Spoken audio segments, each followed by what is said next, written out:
Are you offering custom orders or perhaps personalization on your handmade creations?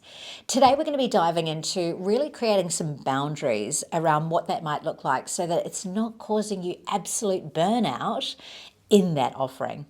My name's Lena, and I'm the very proud owner of madeit.com.au, where we have over 900 Australian artisans selling through the platform. And this Handmade Daily is really created and designed to simplify and amplify your journey as a handmade artisan selling online. So, do you offer custom options and personalization or custom orders? And I know there's many artisans that do this, and I think it's an amazing offering.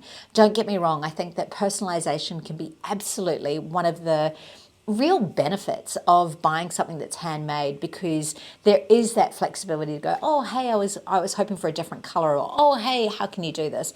But I think when you're putting this up as an offering and you haven't got really clear boundaries around what you are able to do or what's possible, I think that it can kind of spin out into this huge project where someone might be paying you, $100 for a custom order, but yet even in the messaging, it's taking you back and forth over 3 days to even get that right. So, and look, an example of this is a really good friend of mine who's an amazing cake designer, but she does custom orders.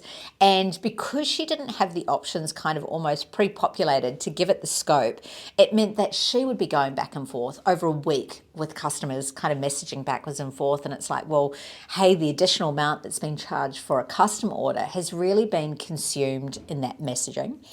So for me, look, this is one of the, I guess, theories behind having made it as a marketplace as well as available options for artisans to sell through the platform. Because if you don't have your own website, even in that, and you're like, no, I'm just going to go through direct messaging, it's like how much time could be saved from you going back about the price, about the shipping, about all those different aspects. So we've given you a really super simple and affordable option with memberships from $10 a month, where you can actually have your products up so that if customers are interested, you're like, hey, just go check out my Made It store. And almost all of the questions are already answered. So when we're talking about custom orders, it's almost about going, okay, what is my base product? And how can I offer the custom options almost as like a set selection? So it means that you're already putting into place kind of what the parameters and what the boundaries are. So let's say, for an example, that you might be personalizing a bag. I bought a beautiful Easter hunting bag for my son, and the artisan that I bought it off, she had this great setup where it was like you literally had the drop downs where it was like you got to put in the one letter and you got to choose like the element that was there. So this was like a bunny tail that could get added on, or bunny ears, but it was very clear about what the customization is.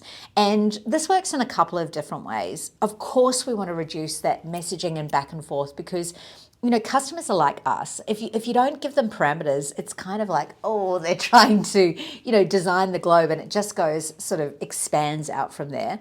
And it's almost like that. Remember that show with Gordon Ramsay where he was going into kitchens, into restaurants, and really refining their option and going, we're only going to have 5 options on the menu. It actually makes it easier for the customer as well to be able to place an order. So I think that's a great way. Of course, it's going to reduce the messaging, but also we want to keep in mind your productivity and how you're able to plan out your production.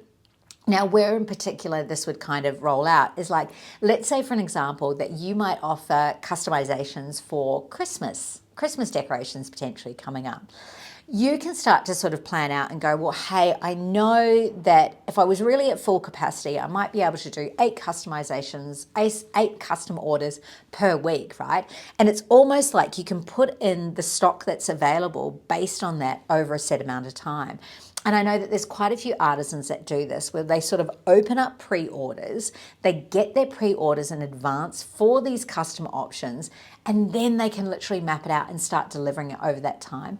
And they might have the delivery window for those particular products kind of open for even a month, so that it sets the expectations with the customer. So all of the descriptions say the same thing. It's like, hey, you're going to place your this is the process. Place your pre-order. I receive the order. it's confirmed, or whatever the process is for you, then your custom order will be sent out between these dates.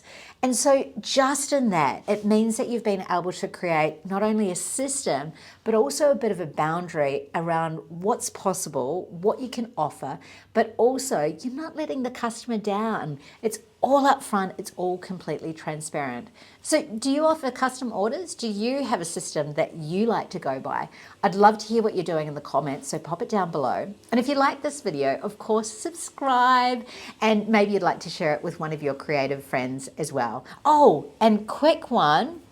We have a Thrive Challenge that's coming up in the month of August, and it's a 5-day free challenge online where we're going to be prepping you with getting ready for Christmas and getting your store set up. So have a look out for that one, and make sure that you click over to the website as well, because we'll release it over there. Have a beautiful day, and I'll see you again for the Handmade Daily. Bye.